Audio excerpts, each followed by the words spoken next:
Today's thrilling episode is brought to you in part by...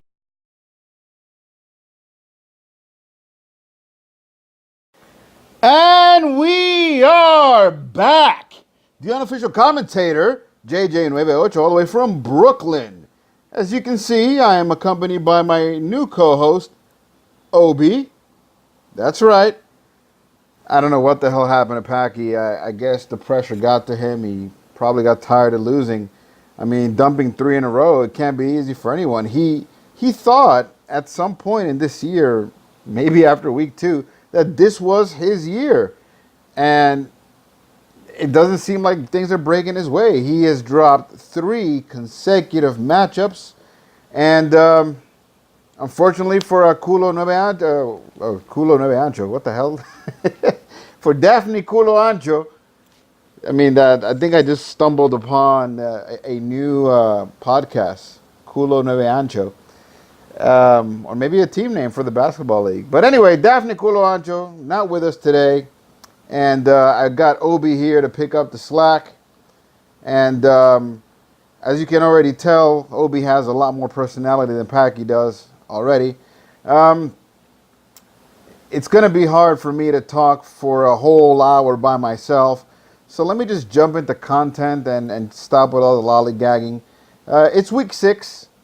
There is a clear separation amongst which teams are really, really good. There are some teams that are already 4-1 in our league. There are other teams that are 0-5. Oof, more than one actually. And yeah, with that being said, let's just go over some of these, some of the actions. So, in the pick'em, check this out, guys. I got a perfect 7-0 in picking teams. Paki got a 6-1. We were tied heading into this week. So my 7-0 puts me at 18 picks overall.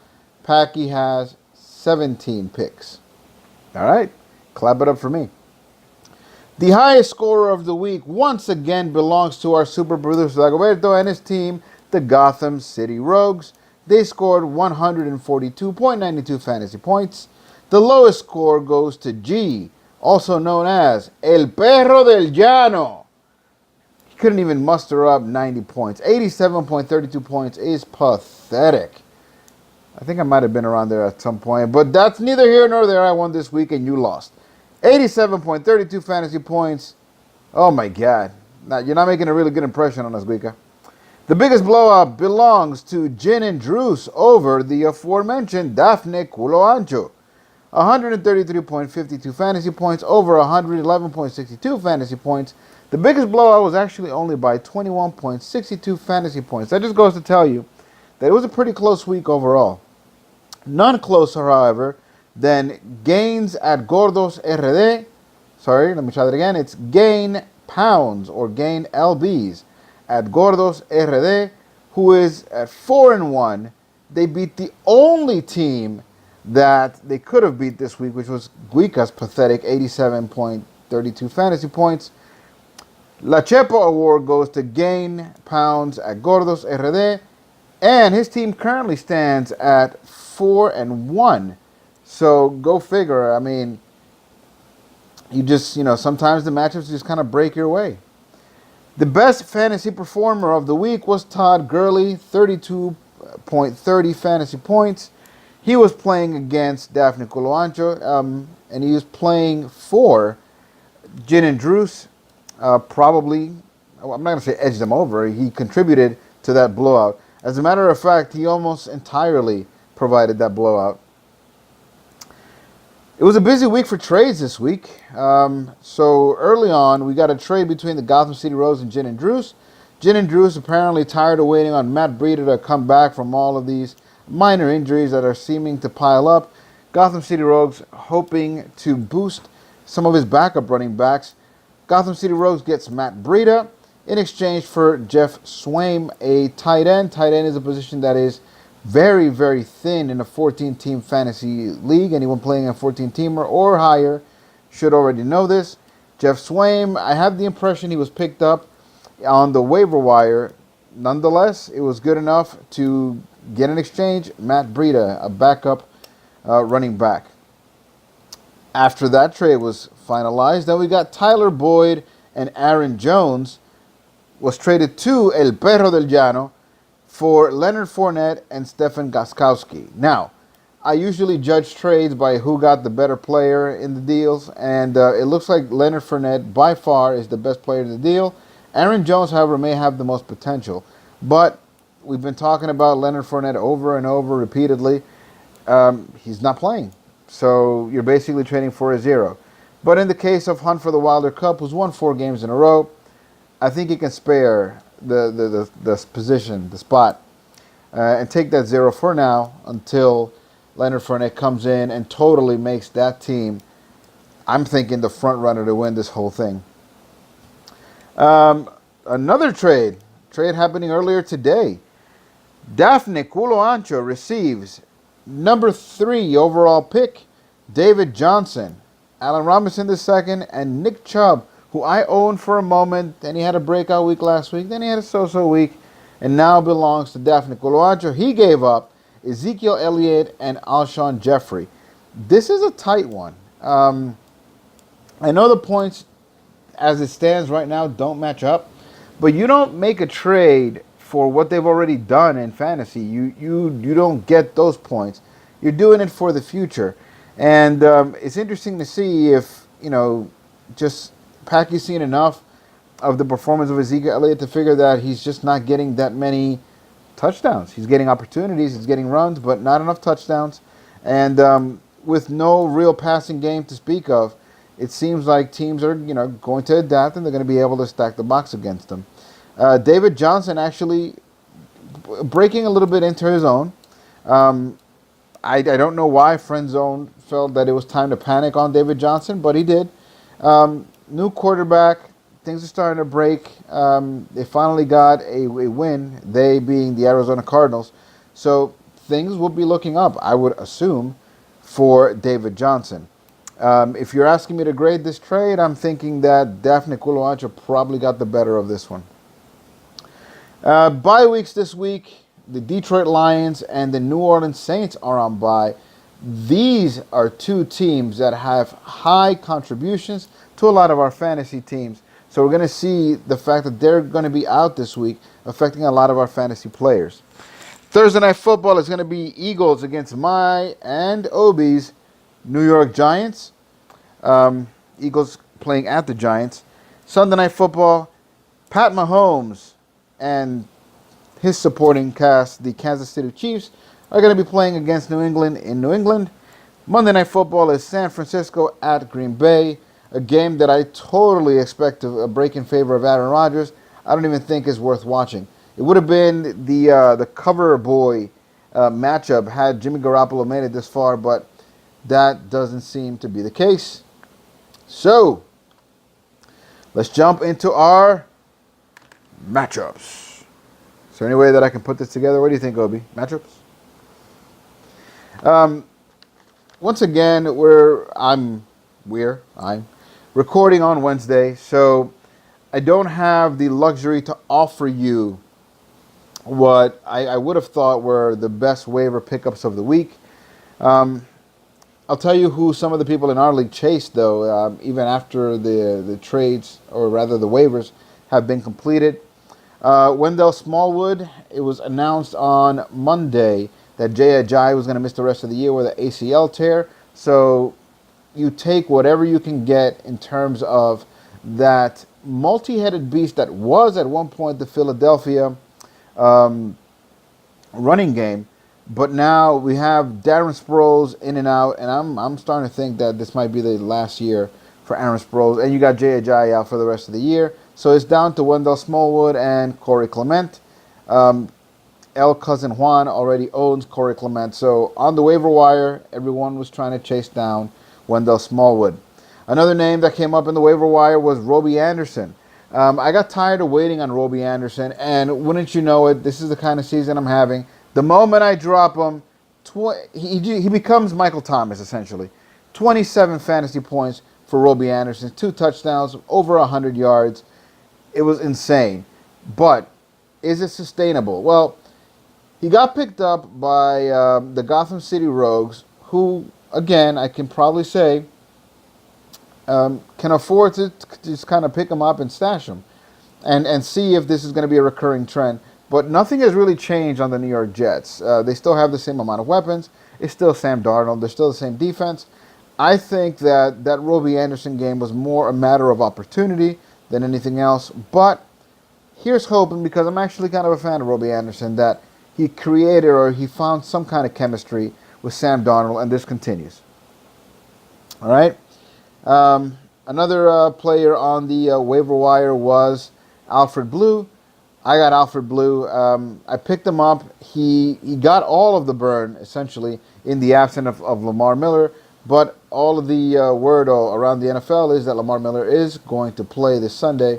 So maybe it's for not. But I don't trust Lamar Miller to stay 100% injury-free for the remainder of the year.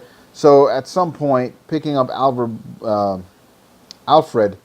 Blue, is it Alfred, Albert Blue? Whatever. Picking up Blue is going to pay off dividends, I believe, for the Luck Dynasty.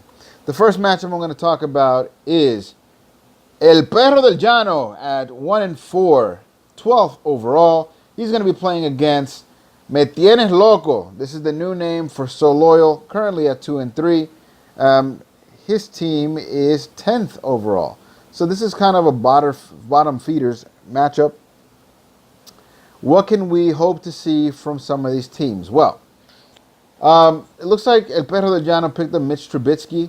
This is probably to I guess, cover the fact that he's going to be facing some bye weeks this week.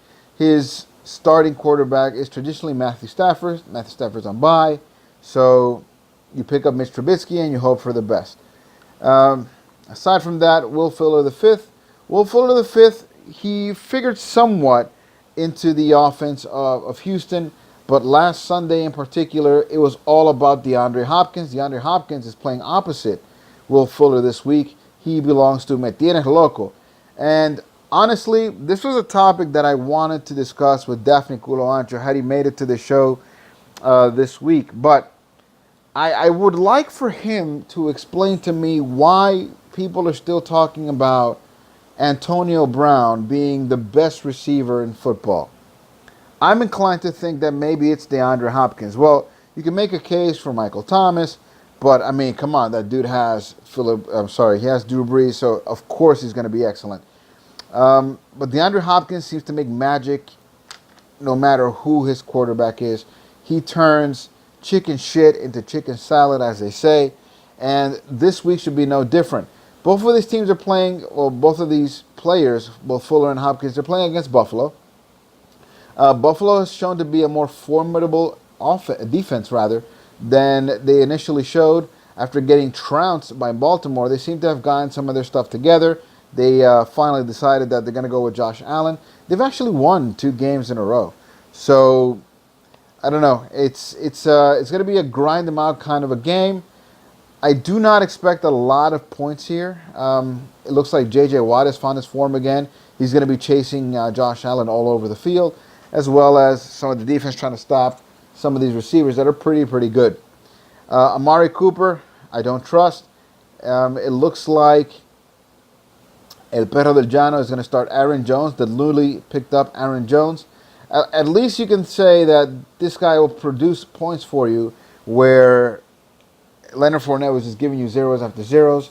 Alfred Morris, apparently Breida looks like he's going to be a no-go, so Alfred Morris is starting to feel like maybe he may be the player that's going to get the most of the burn on the San Francisco team. I have no sense of what San Francisco is as a team. Things might just break in the way of El Perro del Llano. Outside of Phillip Rivers, DeAndre Hopkins, and A.J. Greens, who have been the top 3 performers every week for So Loyal Action Boss, or Me Tienes Loco, as he calls himself this week, it's super slim after that. So first of all, he still has Jay Ajayi on the starting lineup. Jay Ajayi done for the year. LeGarrette Blount, he proved, paid off some dividends immediately when we put him in last week. He's on a bye week. You don't count on him. T.Y. Hilton, doubtful to play. that to me means he's not going to play. So right away, I'm seeing 3 really big zeros on your starting lineup. Cousin Juan, if you need commissioner help to set up a lineup, let us know early. But do not go into Sunday. Shit, don't go into Thursday Night Football tomorrow without modifying that starting lineup. If things stay the way they are, given some of the matchups that I see on behalf of El Perro del Llano and some of the players that he picked up via trade, this week I believe is going to go to El Perro del Llano, G or Guica, whatever he calls himself. That's who I'm picking to win. All right? And let's see if my technology wants to cooperate here. I want to be able to look at the next matchup. Oh, what's going on here? All right. So my pick is in. I got El Perro del Llano. All right, let's see. Whose do I got next? All right, next matchup, I'm looking at El Papá de Daphne, currently at 2-3, 9th place overall. He's going up against Juju Jones at 3-2. He's the number 6 team overall. And let's see what these guys are thinking in terms of starting lineup. I can sense it already. Juju Jones is going to do that thing where he benches everyone. So let's see if his team is affected by any bye weeks. And that means I have to go to your damn bench. But Ethan, I'm really starting to hate you, bro. Like, what the hell, man? Just shit. This fucking guy. All right, so it looks pretty obvious that Juju Smith-Schuster and Julio Jones are going to be both active, playing, and in your starting lineup. Carlos Hyde looks like a lock to make it in. Kerryon Johnson is on bye. So Carlos Hyde gets in. TJ Yeldon gets in, of course.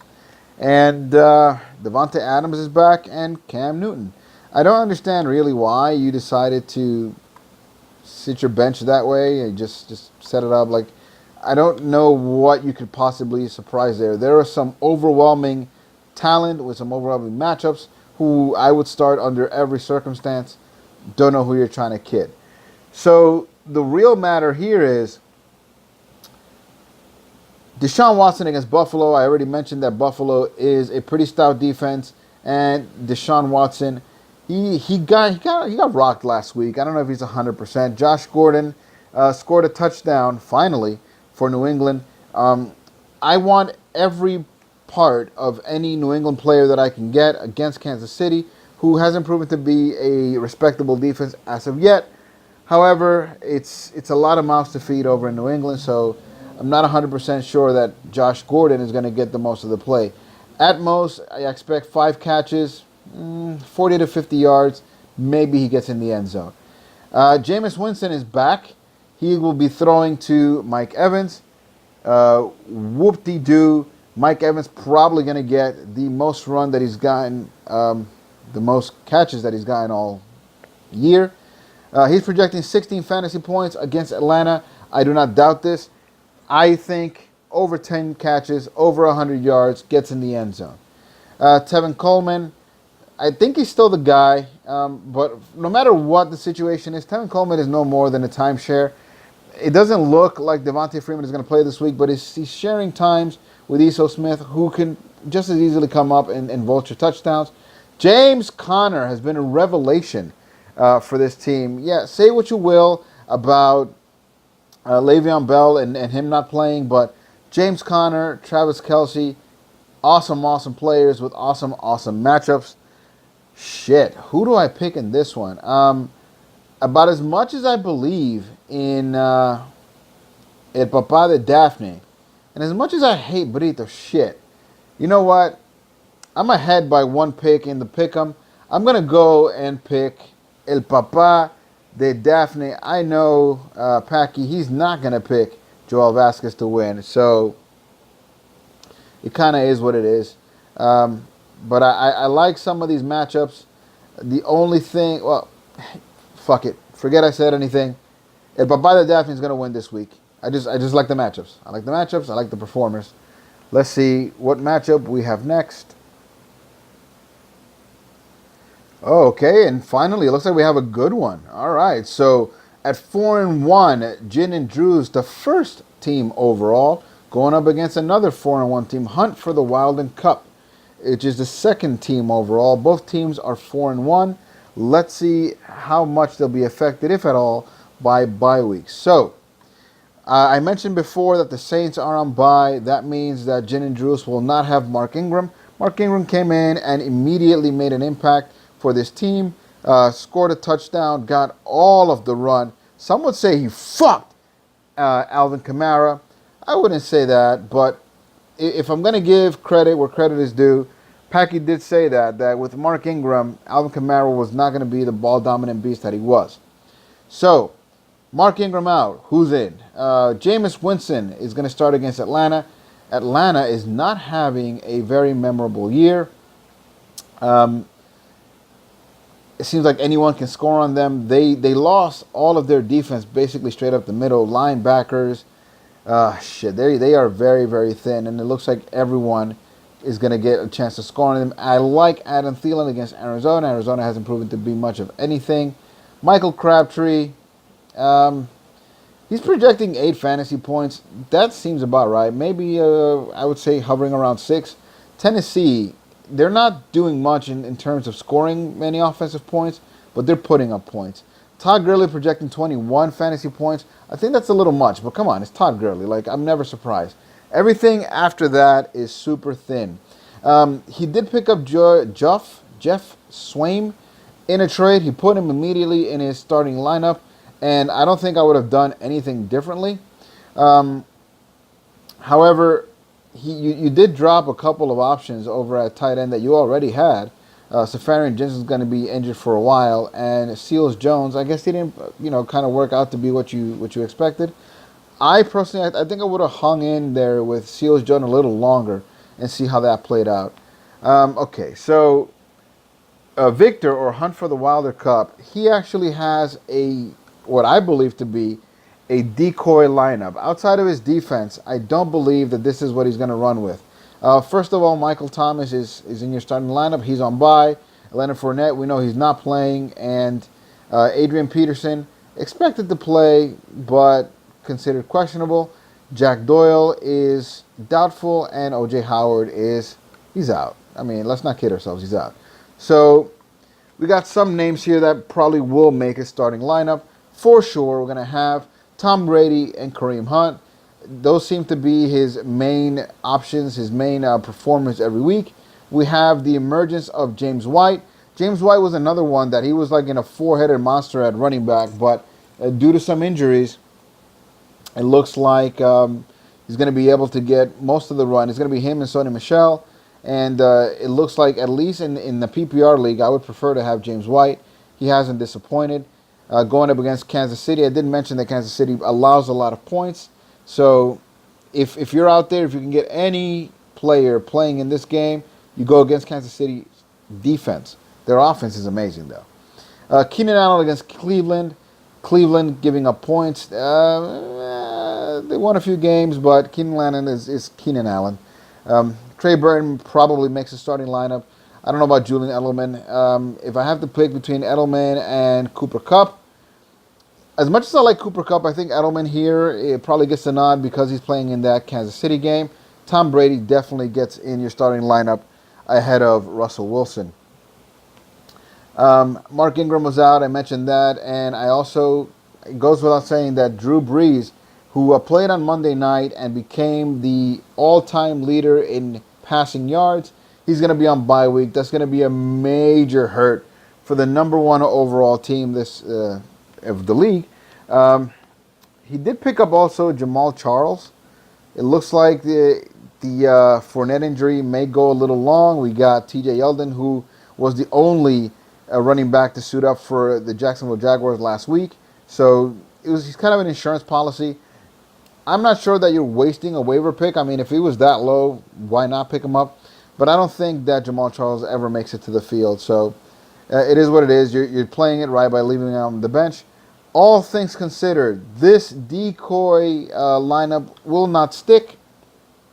And I am going to go and pick Hunt for the Wilder Cup to win this one. I know a lot of you guys think that there is a curse of the unofficial commentators. I do not believe that to be true.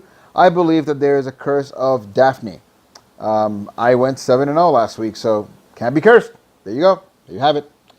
All right. So, like I said, I'm filibustering here. I'm filling up space because my computer's taking a really long time to submit my goddamn pick.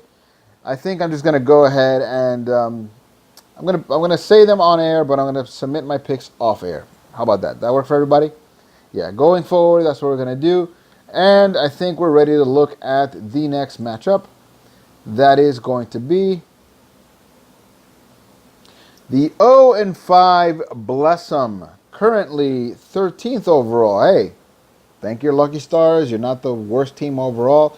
This is a team that's run into a lot of tough luck losses. I said this, I think, last week, and I kind of stick by it. It's been tough for Omar in the early going. He's going up against the motherfucking friend zone, 3-2, and overall 7th place. Let's see how bye weeks affect these teams overall. So, it looks like Blessing is going to go with the stack of Ben Roethlisberger and Antonio Brown. Antonio Brown, I don't know. I mean, not looking as the number 5 overall pick that you drafted. It looks like you get back Jordan Reed. You're going to have Joe Mixon again. Tariq Cohen. This is an interesting game in my opinion. This is going to be make or break. I don't think much of Miami's defense. There's a storm looming in Florida, so it might be rainy weather.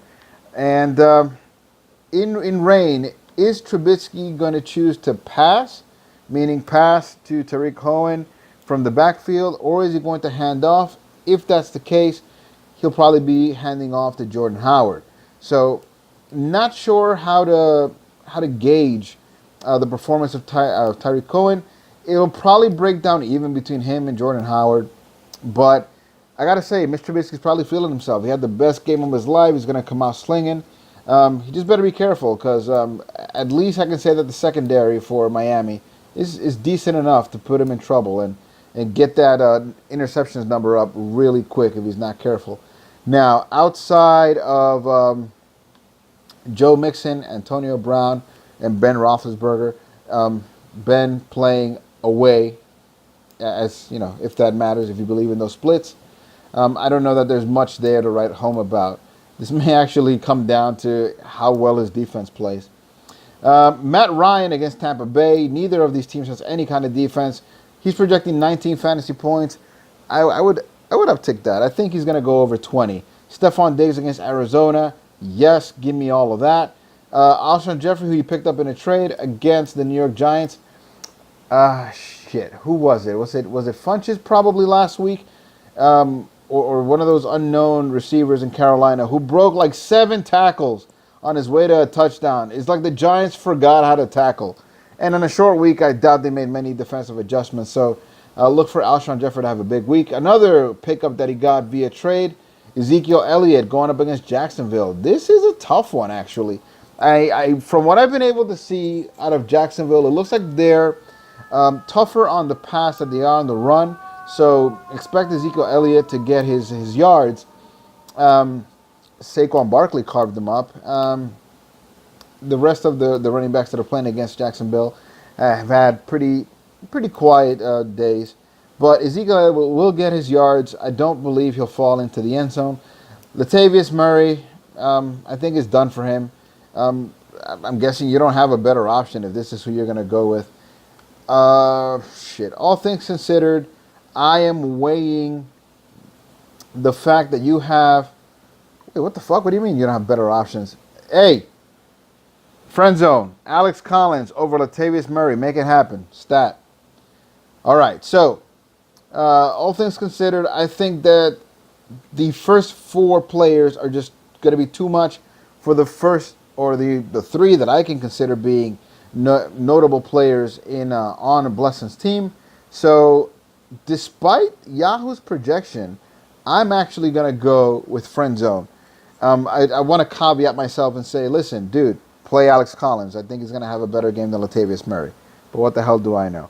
I'm picking friend zone, and I'm moving on to the next matchup. All right?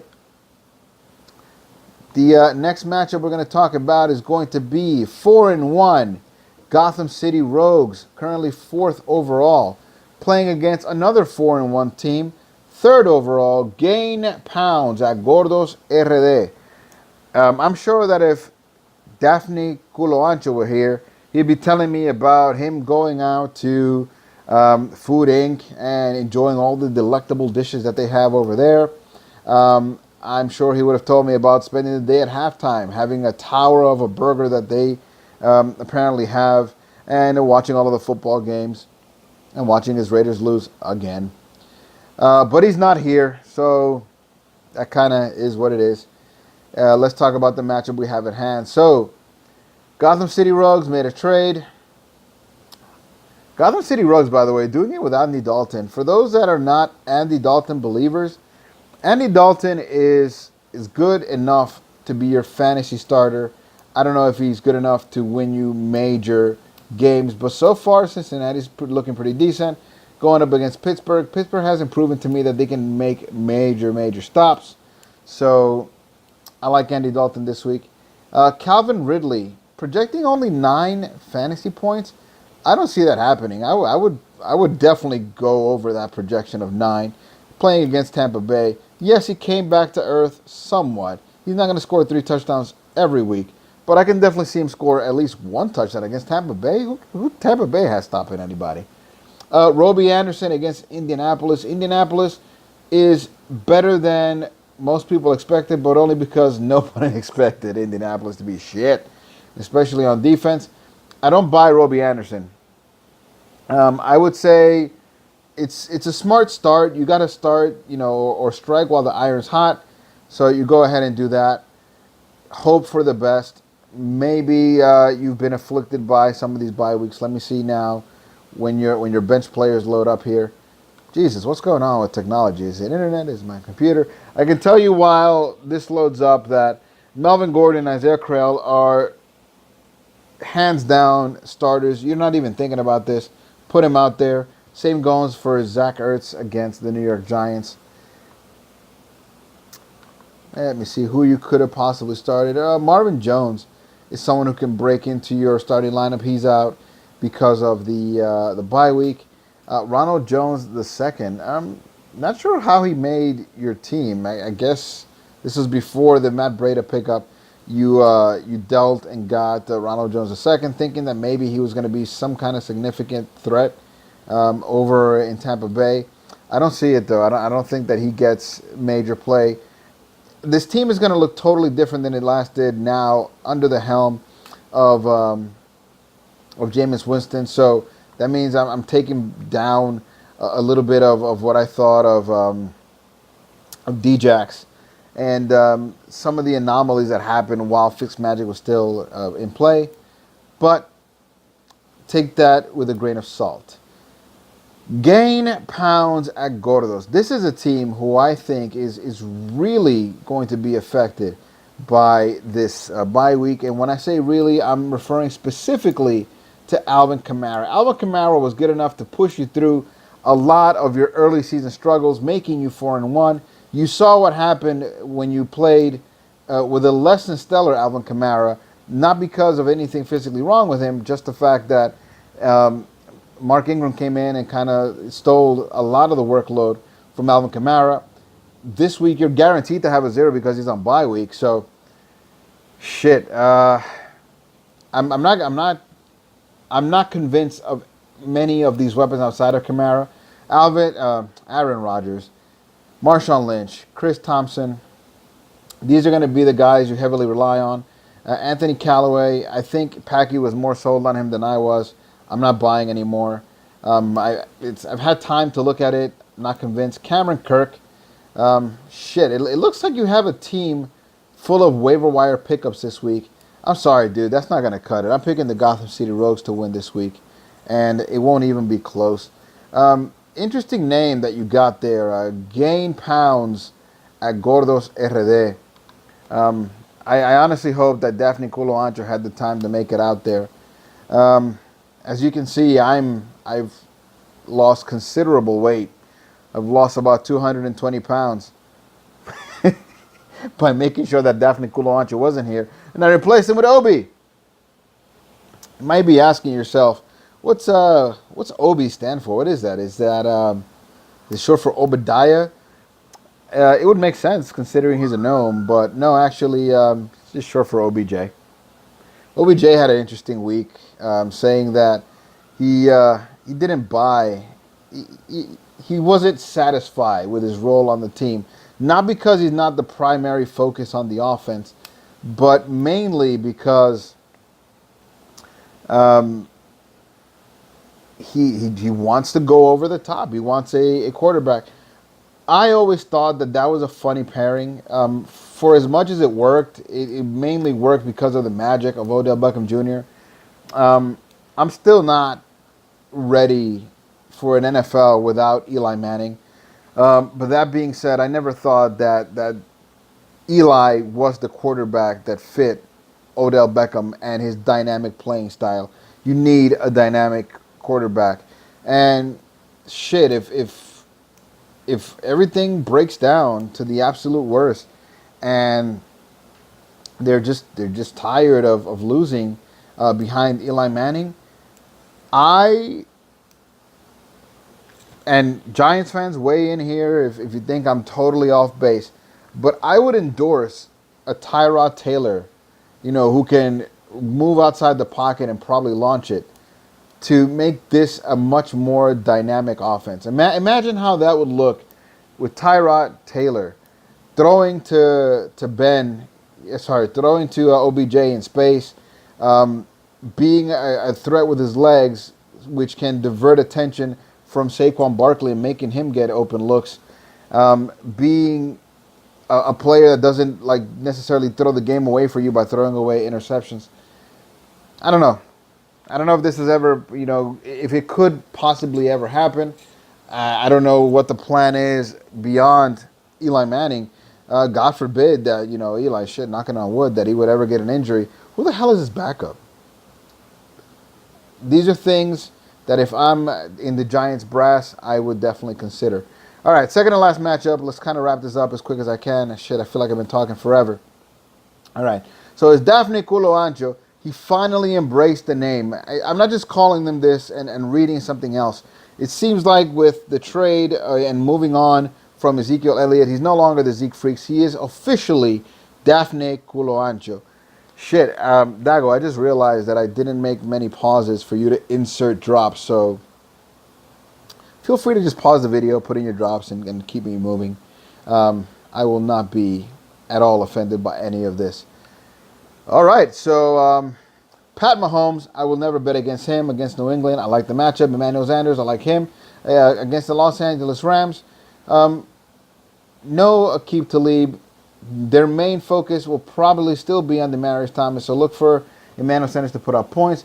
Allen Robinson II, I like him against Miami. David Johnson, shit. This trade, I think it really worked out for Daphne Kuluancho. Daphne Kuluancho is going to start Eric Ebron. About fucking time he did that. I don't like Lamar Miller against Buffalo. I have a feeling Lamar Miller gets tackled in the first quarter and somehow misses the rest of the game, opening the doors for Alfred Blue to come in and take all of the workload.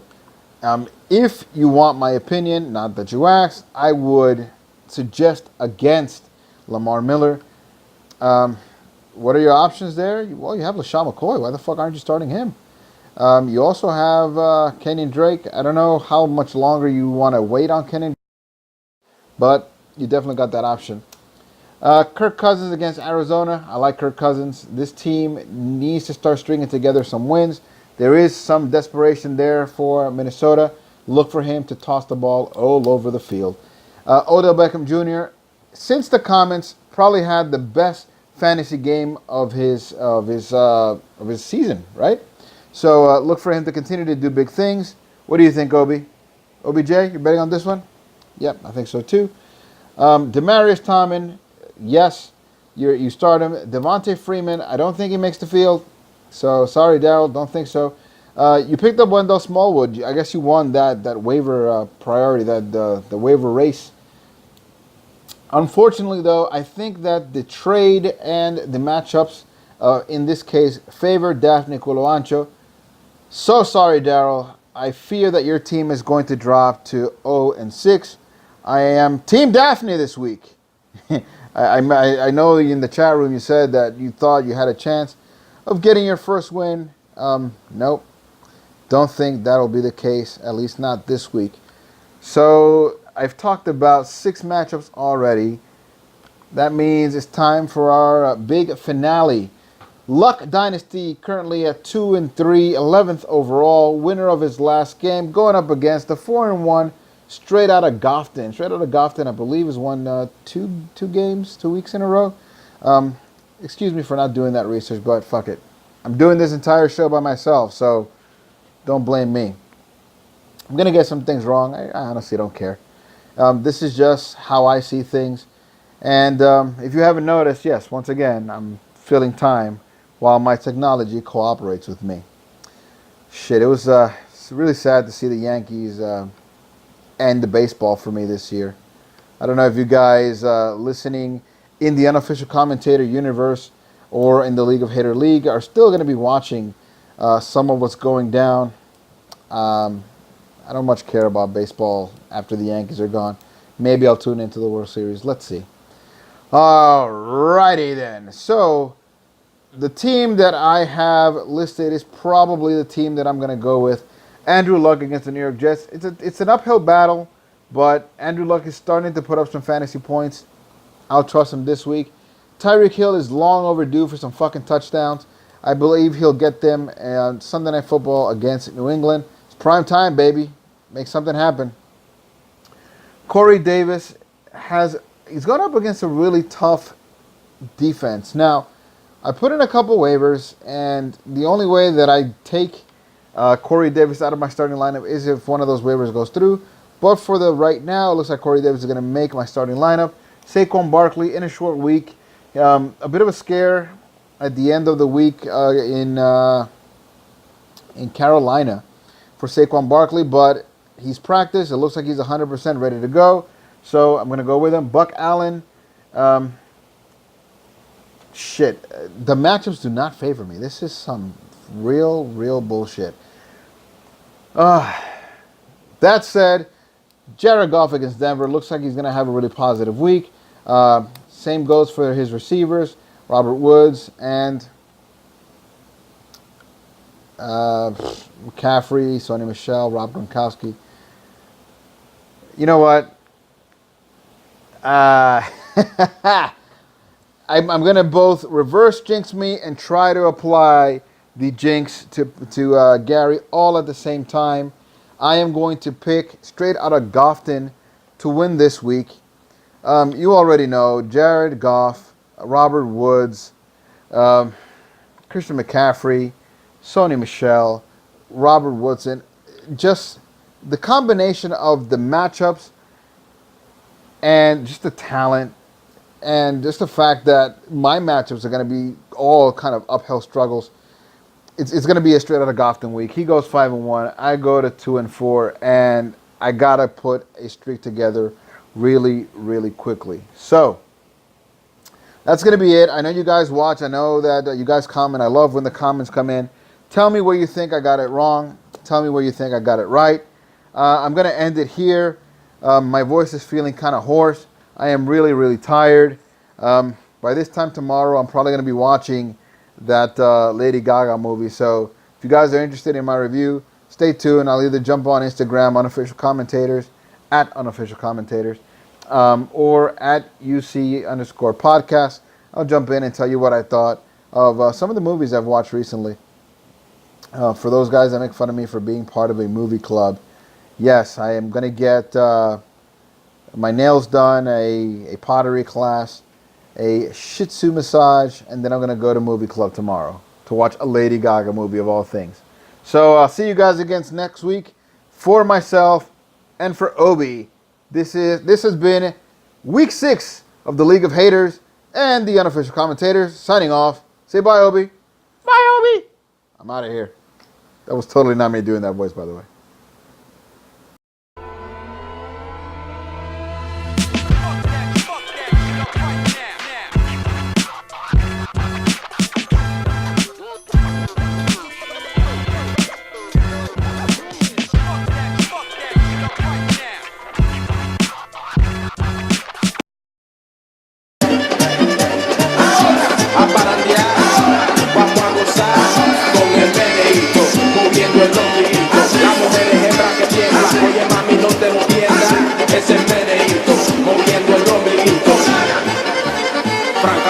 soy teniente, no puedes verme, comparten este cheque en el vino, pegando siempre con un martillo, so ven aprende de este chill, cómo se hace con mucho swing, sin pararse en la noche.